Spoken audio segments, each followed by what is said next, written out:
This is one of my favorite documents.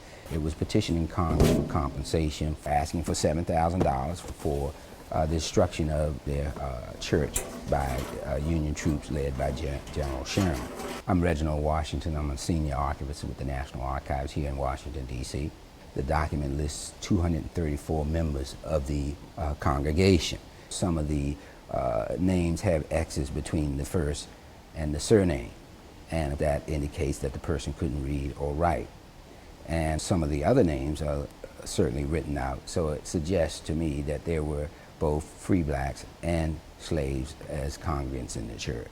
To the Honorable Senate and House Representatives, during the late campaign of General Sherman through Georgia, our house of worship was torn down to the ground and utterly demolished by a party of federal soldiers. It was very moving narrative, and certainly it's something that just fascinated me as I continued to do research. It was a large, commodious, and well-finished edifice that had been built by ourselves when in slavery. It was to us what the temple was to the Jews. It raised several questions for me. First, the question was whether they got paid, whether they were compensated for their loss. Secondly was whether the church exists today. As almost all of us have been slaves all our lives, we are without pecuniary means to build another house of worship. Most of us are struggling for dear life. Within the text of the document, it mentions that it's the colored Methodist Episcopal Church of Atlanta. But there's no reference to that church name in the index of the Court of Claims.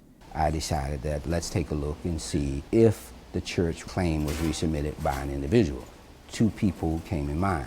The pastor of the church, Joseph A. Woods. We looked under Joseph A. Woods. He wasn't there in the index, but we did find a claim under Robert Webster, who was listed as the chairman of the trustee board.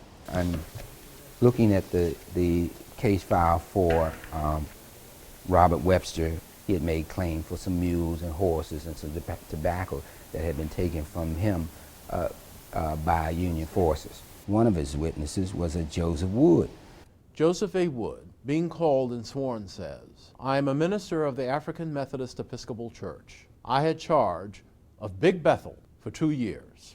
We went back to the indexes. There was a reference for the Big Bethel AME Church. Same claim, same church. This is a letter from Wesley J. Gaines, who is now the pastor of the church, and he's writing to the Freedmen's Bureau to find out information about the initial claim that was filed in 1866. The letter is dated April 30th, 1868. I have the honor to request that an application be made to the proper authority to pay to the trustees of the AME Church of Atlanta the value of their house of worship, which was destroyed by the Union Army during its occupation of Atlanta.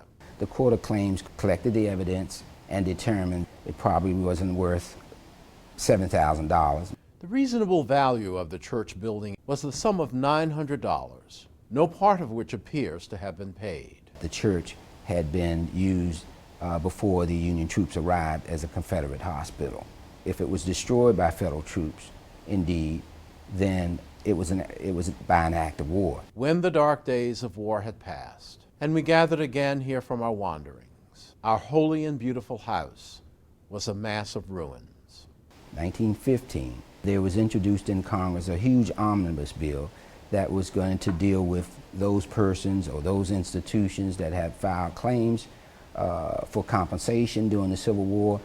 No compensation was ever made for Big Bethel. What I've done in the case of this petition, most researchers can do the same thing.